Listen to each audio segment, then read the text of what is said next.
Salut tout le monde, dans cette petite vidéo, nous allons faire une petite introduction sur les structures. On peut définir une structure comme un type de variable personnalisée selon nos besoins. Exemple, supposons que nous voulons faire un petit programme qui gère les étudiants d'une classe ou qui gère des personnes en général. Par exemple, supposons qu'une personne est caractérisée par un nom, un prénom et un âge. Et si nous déclarons ces attributs de cette manière-là, ça marche. On sait que nom, prénom, âge, tout ceci correspond à une personne. Mais ces trois variables-là n'ont pas vraiment un lien qui les lie entre eux. Vous voyez? Maintenant, c'est la raison pour laquelle c'est là où interviennent les structures. Et la syntaxe d'une structure, on écrit les mots-clés strict de cette manière-là, suivi du nom de notre structure, personne. On ouvre les accolades sans bien sûr oublier la point-virgule à la fin. Et ici, nous pourrons venir coller nos attributs. Cela voudrait dire que nous avons créé un type de données caractérisé par trois attributs.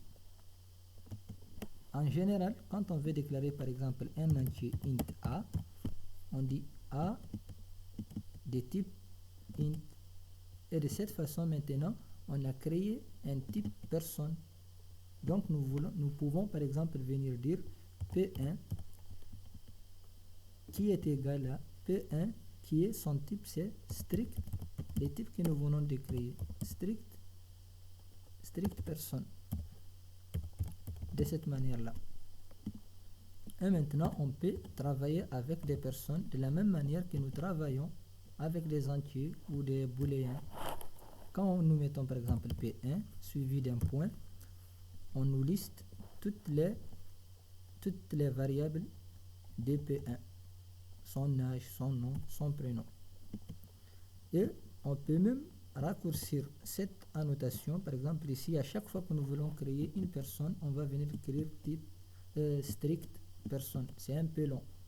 On peut, grâce au typedef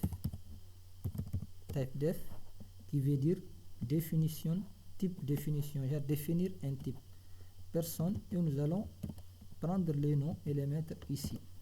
Ça veut dire que on crée une structure anonyme d'abord.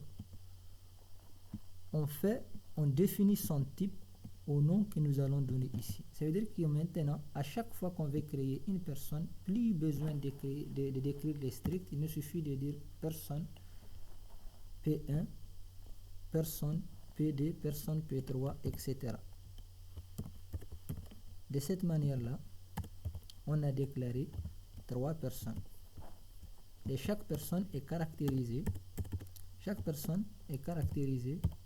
par son âge, son nom et son prénom. De cette manière-là, ça va nous faciliter la gestion de notre programme. Maintenant, comment on va initialiser les attributs de notre personne? Par exemple, si nous voulons, nous serons tentés de dire P1 point nom est égal à Issa par exemple. De cette manière-là, c'est pas vraiment correct. On va compiler, vous verrez, il y aura une erreur. Pourquoi? Parce que P1, en langage C, les chaînes de caractères sont un tableau de caractères en fait. C'est pas un string collé, mais genre par exemple ici nom est un tableau de 50 caractères. Donc le tableau même lui-même est divisé en 50 parties. Chaque partie comprend le nom, plutôt une lettre du nom. Mais on peut utiliser une fonction qu'on appelle strcopy.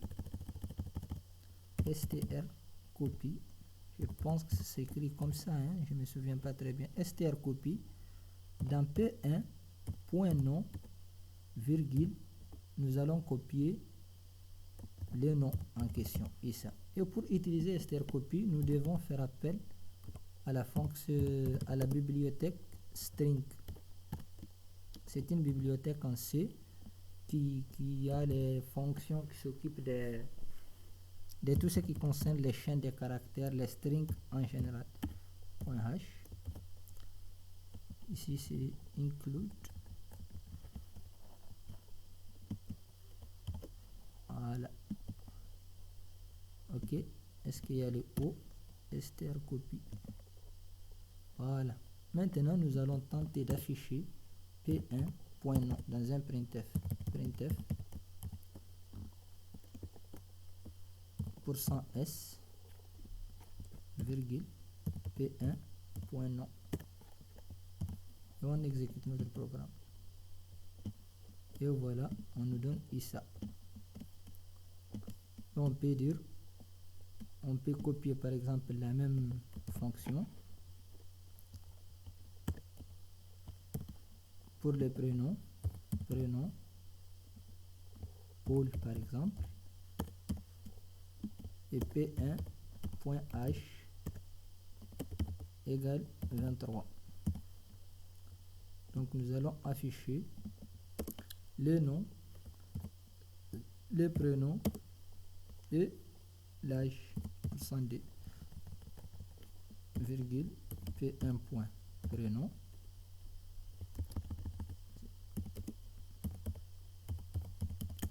virgule P1.h et on exécute notre programme. Et voilà, ISA Paul 23.